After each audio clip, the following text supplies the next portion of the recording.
Ayan. Thank you, Tita Deb, sa regalo kay Athena. Ayan. Magagamit ni Athena to. Kompleto na siya. Ayan. Meron na siyang ganyan.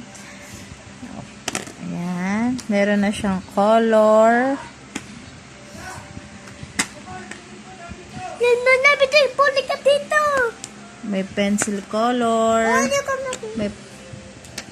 Merong pastel ba yung tawag dyan? Merong ruler, may sharpener, may eraser, and may watercolor. Ayan, kompleto na siya. Ruler. Kompleto na siya. Ayan. So, magagamit talaga to ni Athena. Sa grade 1 ka. Apo. Thank you so much, Tita Deb. Tita Ninang Tinang. Si Tinang. Thank you, Tina.